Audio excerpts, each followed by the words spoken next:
14, el cual dice así: para la honra y la gloria de Dios,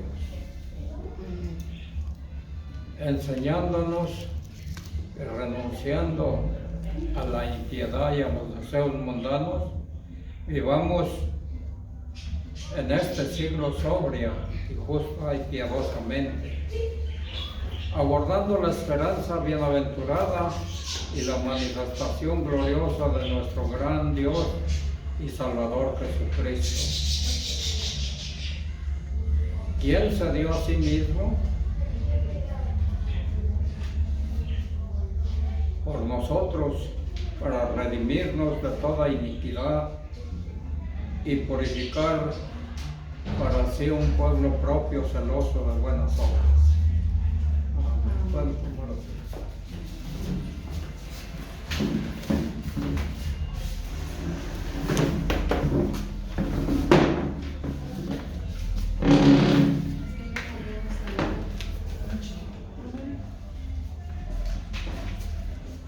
Nuestro Señor Jesús nos enseña en esta escritura, nos enseña a caminar en la escuela de la santidad. Hay cosas inaceptables para esta escuela,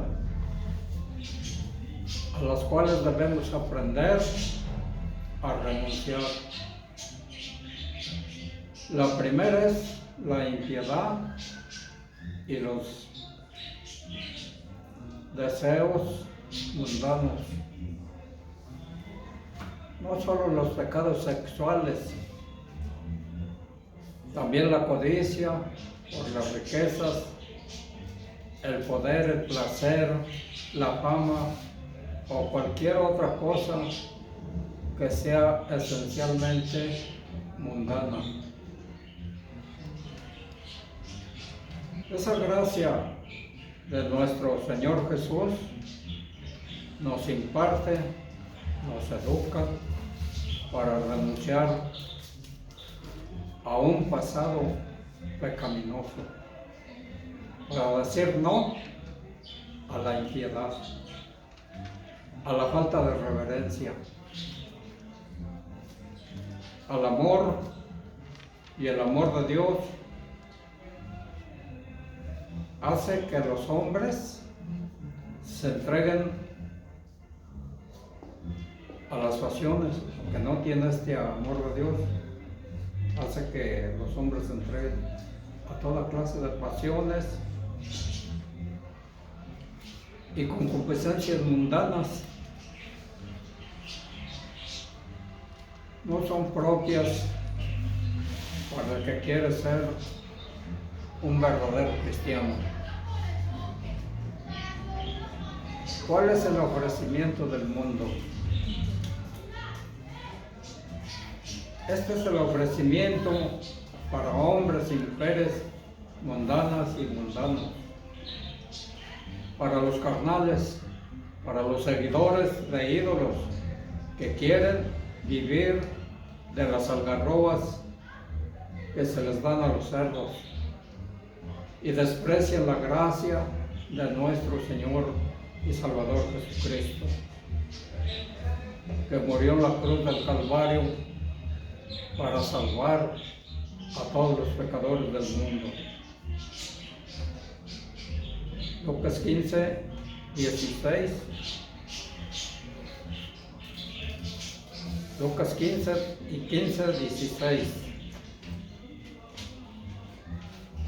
Nos dice: y fue y se arrimó a uno de los ciudadanos de aquella tierra, el cual le envió a su hacienda para apacentar cerdos. Versículo 16. Y deseaba llenar su vientre de las algarrobas que comían los cerdos, pero nadie le daba.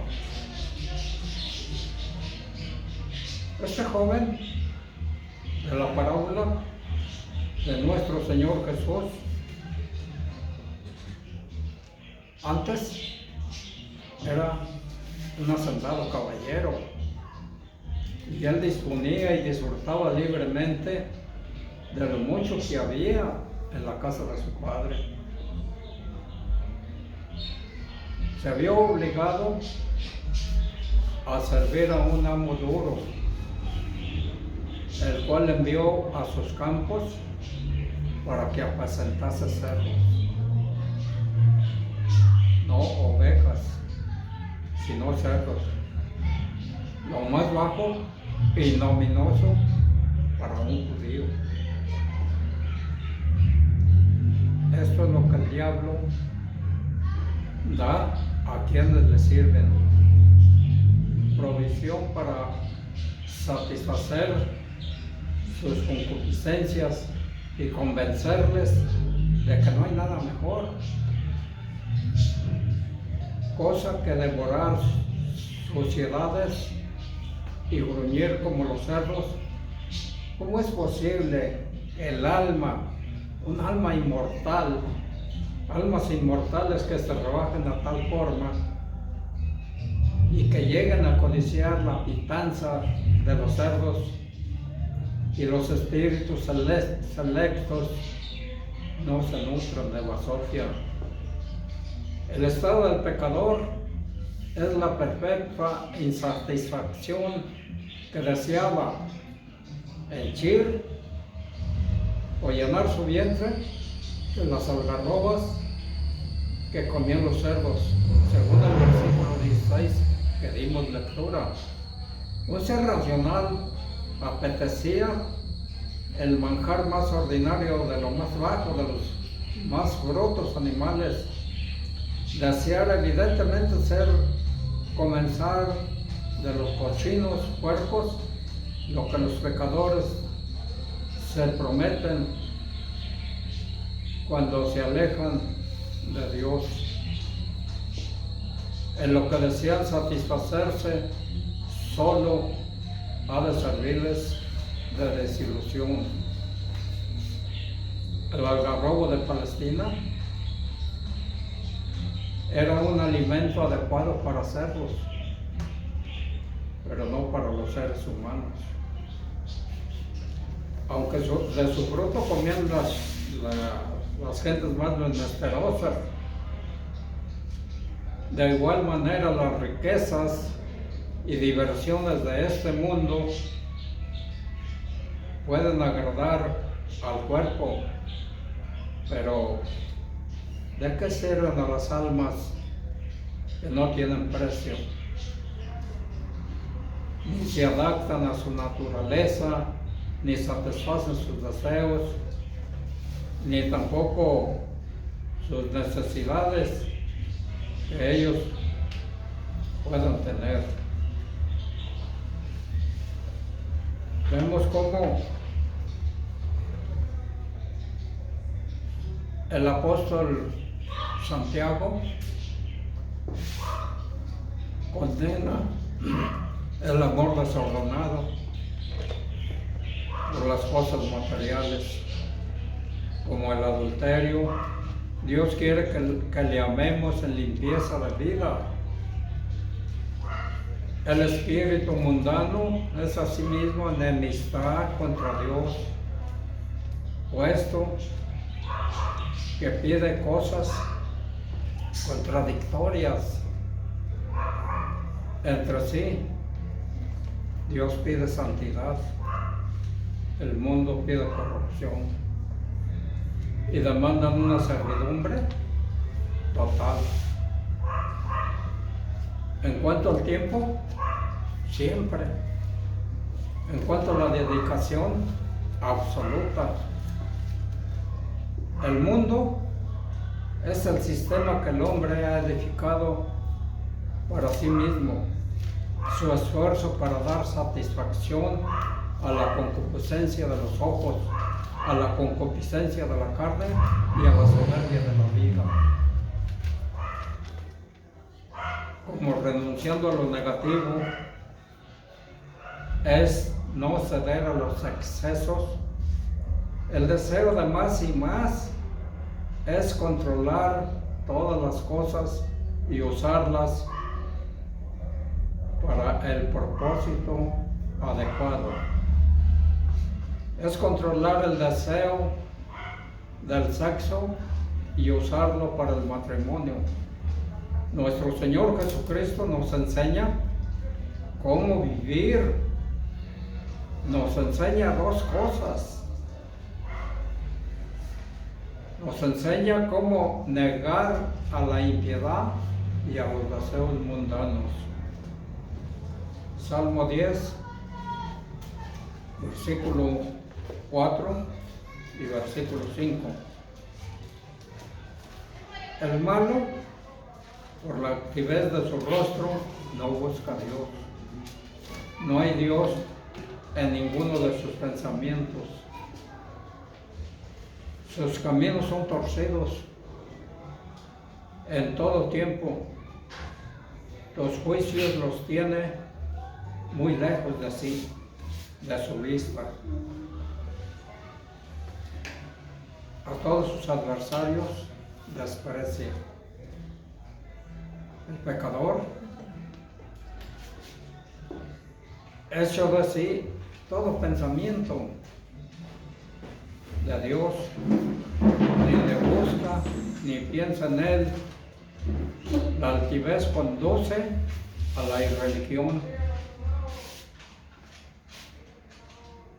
Los hombres no buscan a Dios porque piensan que no le necesitan, que sus propias manos les basta. Es típico que el malo se jacte de todo lo que piensa hacer. En su deseo loco por enriquecerse, blasfema y renuncia a Dios. Porque adorar el oro es repudiar a Dios. Su estilo de vida es autosuficiencia. No siente ninguna necesidad de Dios y vive como si Él no existiera. Las normas que Dios ha establecido para su pueblo quedan más allá del hombre malo. Él no puede entender las verdades espirituales ni los principios divinos. La impiedad asedia. Cualquier cosa que no es santa ni justa o pura. Cualquier cosa que no honra a Dios mediante palabra o hecho, que no muestra reverencia ni adoración a Dios. Deseos mundanos son todos aquellos, los deseos de este mundo, que no están a la altura del cielo y no pueden ser presentados a Dios. Todos los deseos que nos alejan de Dios, todos los deseos y lujurias del mundo, nuestro Señor Jesús dijo: mirad por vosotros mismos que vuestros corazones no se carguen de glotonería, embriaguez y de los afanes de esta vida, y venga de repente sobre vosotros aquel día. Lucas 21, 34. El Señor Jesús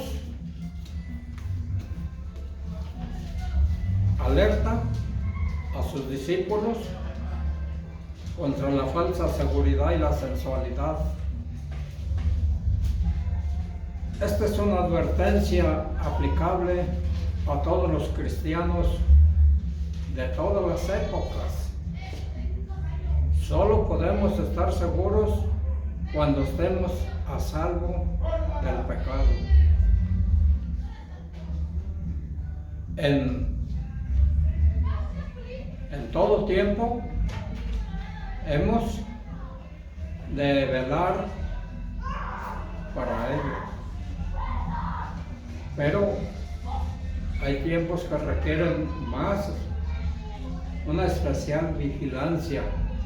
El Señor Jesús especifica aquí estos peligros. el peligro de no estar alertado para la venida de aquel gran día. Es lamentable que ese día pueda venir de improviso sobre una persona cazándole por sorpresa, como un lazo, sin esperarlo ni prepararse para él, porque a veces las personas se olvidan de todo lo que es de las cosas espirituales que Dios nos da. El peligro de entregarse a satisfacer los deseos de la carne y permitir que el corazón se cargue de libertinaje y se vuelva pesado con la crápula de la embriaguez, etc. La gente dice a veces, hay que ahogar las penas en el vino. Qué triste es que los seres humanos busquen las sombras de la inconsciencia, un falso remedio para los males que les causan la inconsciencia. Cuando más alerta deberían estar por la salvación y se cargan del libertinaje y de las preocupaciones de esta vida. Este último suele ser el lazo peculiar de los hombres de negocios, que no se preocupan de lo único necesario. Los deseos son aquellos que anhelan las posesiones de este mundo.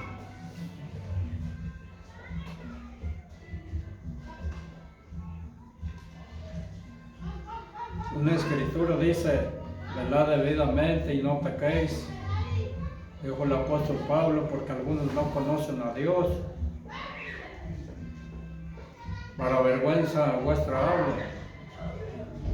En el capítulo 15 de primero de los Efesios.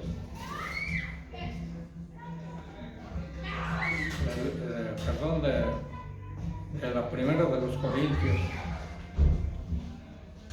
El error y el vicio son contagiosos.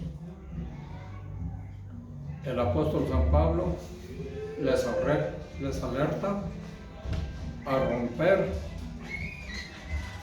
definitivamente con el pecado y entrar en razón como quien despierta después de haberse embriagado. Retornar a vuestro sano juicio, como es vuestro deber, y no sigáis pecando. Si participamos en la esperanza gloriosa de la resurrección futura, hemos de sacudirnos los malos hábitos y no dar oído a los cantos de sirena del vicio, de los vicios. Es desconcertante el desconocimiento del verdadero carácter de Dios.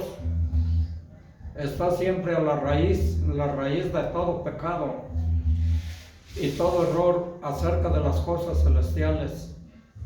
Por lo tanto, también de la falta de fe en la resurrección. Los que conocen saben que Dios es fiel y amoroso, que no olvida vuestra fatiga ni nuestra paciencia, que permite que nuestro trabajo no sea en vano. Como afirmando lo positivo, ser sobrios es ser disciplinado. Se trata de refrenar los deseos y las lujurias y los apetitos, no ceder a los excesos, al deseo de más, es controlar y usarlas para el propósito adecuado. Gálatas 5, 22, 23. Mas el fruto del Espíritu es amor, gozo, paz, paciencia, benignidad, bondad, fe, mansedumbre, templanza. Contra tales cosas no hay ley. En contraste con las obras de la carne, se describe el fruto del Espíritu.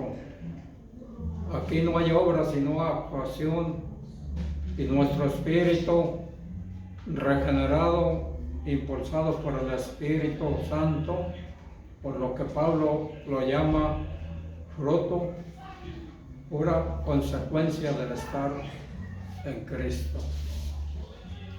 Juan 15:5 dice: yo soy la vid, vosotros los pámpanos. El que permanece en mí, yo en él, este lleva mucho fruto, porque sin mí nada podéis hacer. La comunión íntima con nuestro Señor Jesús es la fuente de todo espíritu, de todo fruto que merezca tal nombre. Y aparte de esta comunión con Cristo, no podemos hacer nada que valga la pena. Por tanto, para nuestra auténtica felicidad, que consiste en servir para algo, limpiarse de toda maleza. Jesús dijo: porque sin mí podéis hacer poco. Él no dijo eso, ¿verdad? ¿O sí? Porque sin mí podéis hacer poco. No, él no lo dijo. Él dijo: porque sin mí nada podéis hacer.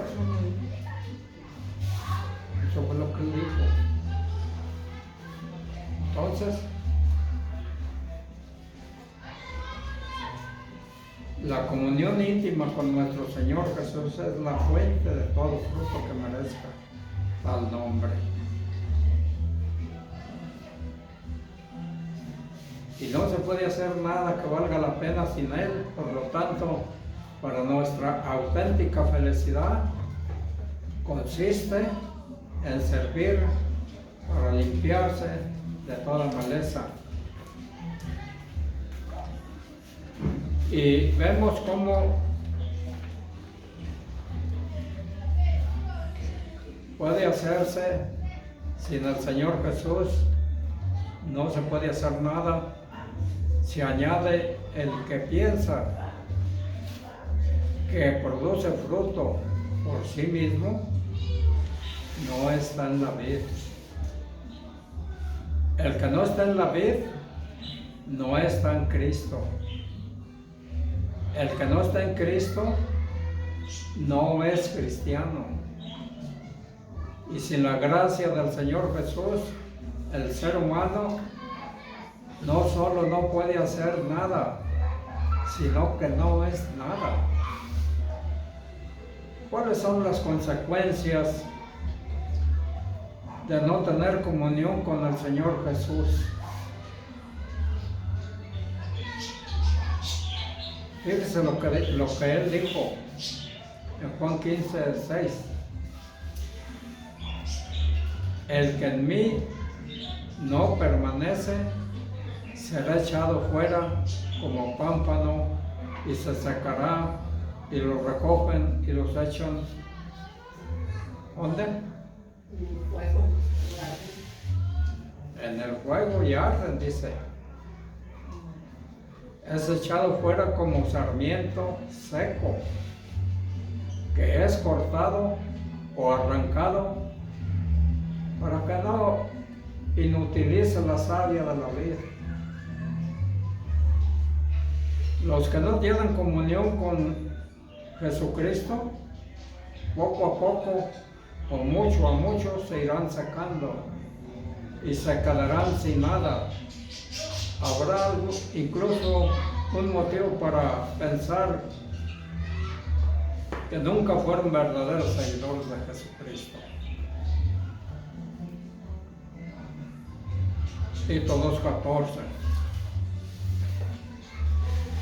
¿Quién se dio a sí mismo por nosotros para redimirnos de toda iniquidad y purificar para sí un pueblo propio, celoso de buenas obras? Cristo murió para redimirnos de toda nuestra iniquidad. Somos culpables de iniquidad, y es decir, de la impiedad y de los deseos mundanos, del desorden, de desobedecer y transgredir la ley de Dios. No podemos evitar pecar y alejarnos de la gloria de Dios. Hemos sido raptados, capturados y cautivados por la desobediencia y la imperfección. Así que necesitamos ser redimidos, es decir, ser liberados. Se necesita pagar el rescate para que podamos ser puestos en libertad. Es por eso que nuestro Señor Jesús se dio a sí mismo por nosotros, para redimirnos. La muerte de Jesucristo fue nuestro rescate. Su muerte es la liberación de todo pecado, y todo aquel que pertenece y que cree en Él, el pecado aparece en la vida de una persona como un tirano que lo tiene esclavizado, que tiene esclavizados a los hombres. Pero solo la sangre de Jesucristo derramada en la cruz del Calvario puede dar plena limpieza al pecador, y viene con un corazón, si éste va con un corazón contrito y humillado a Él, pidiendo misericordia. Salmo 51, versículo 17, nos dice el rey David: los sacrificios de Dios son el espíritu quebrantado, al corazón contrito y humillado no despreciarás tú, oh Dios. El rey David sabía muy bien de la grande misericordia de Dios, de lo que Dios era para él, para su vida. El Señor Jesús murió para que fuéramos un pueblo propio, un pueblo muy especial, que le perteneciera. Cuando una persona entienda lo que Cristo ha hecho por ella, lo único que puede hacer es rendirse a Cristo con un corazón contrito y humillado. Entonces sentirá el deseo de hacer todo lo que Cristo dice. Antes no. Es entonces cuando la persona se separa del mundo, aparta su vida para seguir a Cristo, y a su vez Cristo toma a la persona y por el poder del Espíritu Santo la aparta a la persona para que sea su posición muy especial. Mediante la muerte de nuestro Señor Jesucristo, el creyente se convierte en una propiedad muy especial de nuestro Señor Jesús. Amén. El Señor les bendiga.